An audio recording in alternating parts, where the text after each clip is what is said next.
इगतपुरी तालुक्यातील सांजेगाव येथील गट नंबर 729 मधील अमोल वाघचौरे आणि अनिल गोवर्धने यांच्यामधील जमिनीच्या वादाने आता वेगळीच कलाटणी घेतली आहे। 1978 मध्येच खातेफोड झालेली आहे। माझी जमीन आहे, मी विकली अनिल भाऊला। इतके दिवस नातेवाईक कुठे होते? पैशांसाठी कोणी लबाडी धबाडी करतात असा गंभीर आरोप करीत नातेवाईक आहे तर त्यांच्या जमिनीत पण आम्हाला हिस्सा देतील का ते, असा प्रश्न गौबाई येसू पवार आणि त्यांची मुलगी सिंधुबाई वामन मोकळ यांनी उपस्थित केला आहे। माझं काय म्हणणं आहे, माझ्या अनिल भाऊला त्यांचं म्हणणं आहे तुमच्या नातलगांचं माझा हिस्सा आहे असं। त्यांचा काही त्याच्यामध्ये हिस्सा नाही, संबंधच नाही। तुमच्या जमिनीची खातेफोड झाली का? हो, माझ्या आईची जमीन होती, त्यांचे खातेफोड झाले, मग मी विकली अनिल भाऊला। तर काय म्हणणं आहे त्यांचं? म्हणणं आहे का आम्हाला द्यावा, मी कशी देईल? ते कोर्टात गेलेत, काय सांगाल त्याविषयी? कोर्टात आता खोटे दावे करता म्हटल्यानंतर मग कसे काय देणार आहे? जर समज नातेवाईक ते म्हणतात का नातेवाईक आहे, पण इतक्या दिवस कुठं गेले होते नातेवाईक? नाहीच आहे ना, पैशासाठी ते नातेवाईक बनवतात। हो, नाही नातेवाईक राहते, आता पैशासाठी कोणी लबाडी धक्काडी मुलगी आहे आईची। त्यांचं म्हणणं आहे का ही जमिनीत आमचा हिस्सा आहे, ते कोर्टात गेले, मोज दिला त्या दिवशी असतानाच नाही वाटप करेल ते, तर आईला पण माहित नाही ना, आजीनं जेव्हा वाटप करेल ते, मग त्यांचा इकडं काही संबंध नाही ना। मग त्यांच्याकडे जास्त जमीन आहे तर मग ती आम्हाला, आम्ही जर दावा केला तर ती बी अर्धी भेटू शकते ना आम्हाला, मग ती का नाही देते? हिला तर 2.5 एकरच जमीन आहे ना, मग त्यांच्याकडे 7 एकर राहते। मग निमित्त आहे ना आम्हाला द्यावा, मग नातेवाईक आहे ना, जर आम्ही त्यांच्या कोणी नातेवाईक लागतोय तर मग त्यांना 7 एकर जमीन आहे तर मग ती देऊन आम्हाला 2 एकर द्यावा, बरोबर आहे का नाही? मग ते का नाही करते तसं?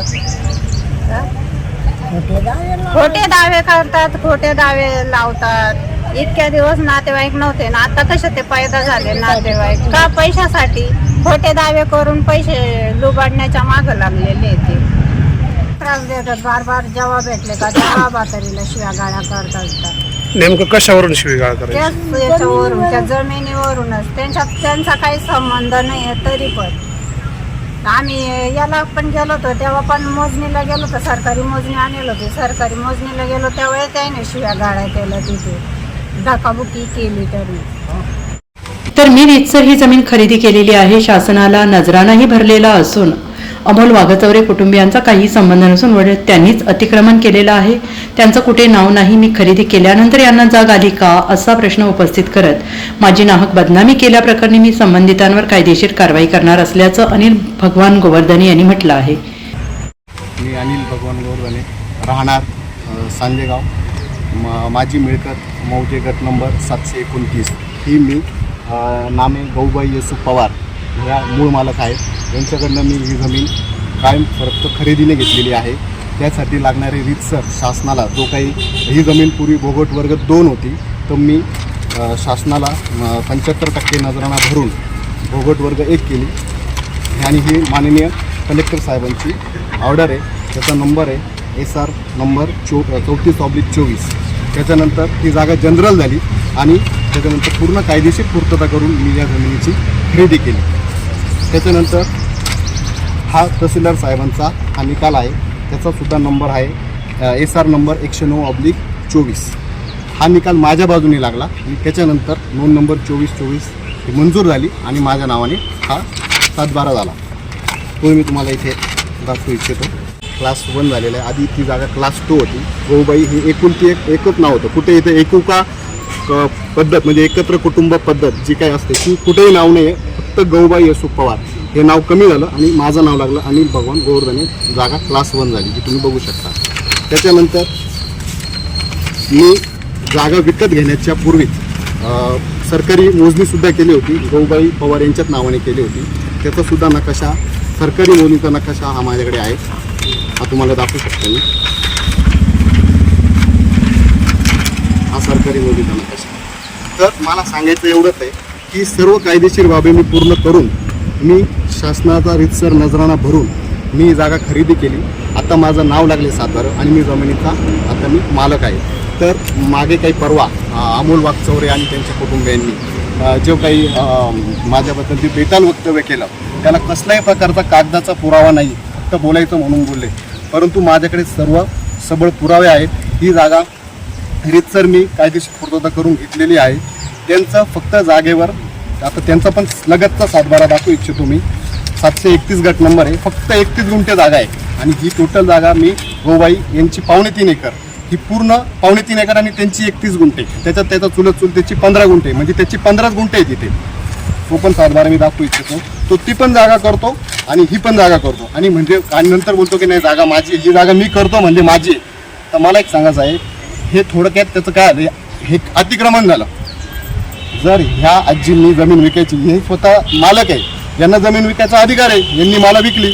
यांचा मेडिकलचा प्रॉब्लेम होता, यांना जागा विकायची होती, कोणी जागा घेत नव्हतं, मी ती जागा घेतली. तर हा म्हणतो की माझा कब्जा आहे. तर मला एकच म्हणायचं की मी सर्व शासनाची पूर्तता करून जागा घेतलेली आहे, ती जागा लिगली माझी झालेली आहे. आणि आता तो तिथं कुठल्याही प्रकारचा तो म्हणतो मी कोर्टात गेलो, बनावट दावा दाखल केलेला आहे. तुम्हाला एक हे पण सांगतो की सर्व डॉक्युमेंट माझे 2024चेच आहे आणि त्यांनी दावा पण 2024लाच दाखल केला, कारण की त्याला हे माहीत होतं की जमीन मी घेणार आहे. मग तो याच्या आधी झोपला होता का? तो म्हणतो माझ्या 5 पिढ्यांपासून जागा आहे. 82 साली आजीचं नाव लागलं सातबाऱ्यावरती, तेव्हापासून आजीचंच नाव आहे 82 सालापासून तर आत्तापर्यंत.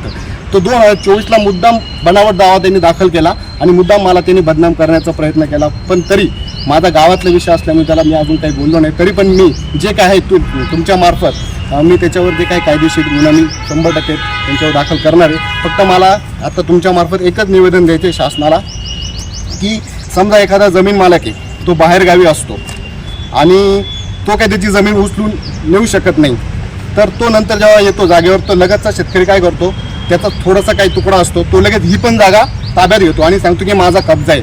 तर मला शासनाला तुमच्यामार्फत हेच सांगायचं आहे की जे काही आता हे जे कब्जेबाई म्हणतात स्वतःला, की ही जागा माझी आहे आणि मुद्दाम कोर्टात जातात, बनावट दावे दाखल करतात आणि मूळ मालकाला हॅरेसमेंट देतात. त्यांना खूप त्रास होतो मूळ मालकांना, त्यांना स्वतःच्या जागेचा उपभोग घेता येत नाही. मग ते काय करतात, ह्या दावे तर चालू असतात 10-15 वर्ष, त्याचा निकाल लागत नाही. तर मूळ मालकांना हा खूप सारा मोठ्या प्रमाणात अन्याय होतो. तर मला शासनाला हेच सांगायचं की या कब्जे जे काही आहे, कब्जे स्वतःला कब्जेदार समजतात दुसऱ्यांच्या जमिनीवर, तर त्यांना रीतसर त्यांच्यावर नवीन कायदा आणून एक कठोर कायदा म्हणजे त्यांच्यावर गुन्हा दाखल होऊन मूळ मालकाला न्याय मिळाला पाहिजे आणि त्यांच्यावर गुन्हा दाखल झाला पाहिजे. आणि जे स्वतःला म्हणतात की माझा कब्जा आहे, त्यांचं कुठल्याही प्रकारचं उतार्यावर नाव नसतं, गाव नसतं, शेतपिकावर नाव नसतं, फक्त स्वतःला माझी जमीन समजून घेतात आणि मूळ मालकाला ते त्रास देतात. तर त्यांच्यावर झालेला हा न्याय त्यांनी अन्याय झालेला आहे, तर मूळ मालकांना न्याय मिळावा एवढंच मला तुमच्या मार्फत शासनाला मी निवेदन देतो की एक नवीन चांगला एक कायदा आणून. पिढ्यानपिढ्या जमीन कसत असून परस्पर व्यवहार केल्याचा दावा अमोल वाघचौरे आणि त्याचे कुटुंबीय करत आहेत. तर एकीकडे कायदेशीर सर्व व्यवहार झाल्याचा पुरावा दाखवत अनिल गोवर्धने यांच्या बाजूने मूळ मालक येसुबाई पवार यांनी वाघचौरे कुटुंबियांचा या जमिनीत काहीच संबंध नसल्याचं सांगितलं आहे. NCN न्यूजसाठी सुनील पगारे, सातपूर.